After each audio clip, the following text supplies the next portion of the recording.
నేను ఏమాత్రం మొహమాటం లేకుండా, ఏ పార్టీకి సంబంధం లేకుండా తెలంగాణ బిడ్డగా, తెలంగాణ ఆడబిడ్డలకు ఉండేటటువంటి పౌరుషాన్ని ప్రదర్శిస్తూ నాకు వచ్చినటువంటి ప్రతి ఒక్క అంశాన్ని కూడా ప్రజలతో షేర్ చేసుకుంటున్నాను నేను. దాంతో ఏమవుతుంది, చాలా మంది యొక్క అక్రమాల పుట్టలు కదులుతున్నాయి, వాళ్ళ పాపాల పునాదులు కదులుతున్నాయి. దాంతో నా మీద దాడి ప్రారంభించింది.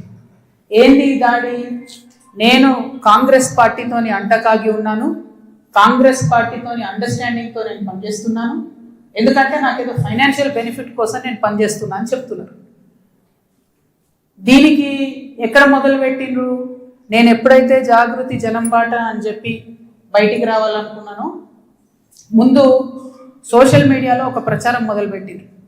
నా భర్త గౌరవనీయులు అనిల్ కుమార్ గారి ఫోటోను చూపిస్తూ దాంట్లో ఏవి రెడ్డి గారు అనేటటువంటి వ్యాపారవేత్త నా భర్త కలిసి ఏదో ల్యాండ్ లావాదేవీలు చేశారు, ఆ ల్యాండ్ లావాదేవీ వల్ల నాకేదో పెద్ద ఎత్తున ఫైనాన్షియల్ బెనిఫిట్ అయింది, అట్లా నాకు కాంగ్రెస్ పార్టీకి అవినాభావ సంబంధం ఉంది అనేటటువంటి అంశాన్ని ప్రజల మధ్య ప్రమోట్ చేసే ప్రయత్నం చేస్తున్నారు. ఈ వెకిలి ప్రయత్నాలు చేస్తున్నటువంటి గుంటనక్కలందరూ కూడా నేను చెప్తా ఉన్నా, నేను ఇంకా మీ చిట్టా విప్పడం ప్రారంభించలేదు, ఓన్లీ టాస్ వేసిన అంతే. ఆ టాస్కే ఇంత భయపడితే ఎట్లా మీరు? ముంగటి ఇంకా టెస్ట్ మ్యాచ్ ఉంది, మామూలుగా అనుకుంటారే ఏంది కథ? జస్ట్ టాసే, ఇప్పటికే గెలిచినాం ఆల్రెడీ మేము జాగ్రత్తలు, ఎందుకు భయపడుతున్నారు మీరు ఇంతగా?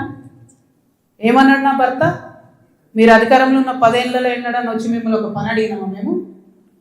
ఎక్కడన్నా ఎప్పుడన్నా ఒక ఫేవర్ అడిగినామా మిమ్మల్ని?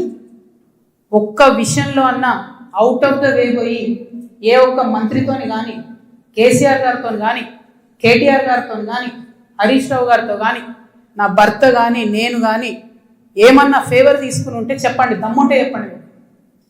ఊరుకుంటుంటే తమాషాలు చేస్తున్నారు.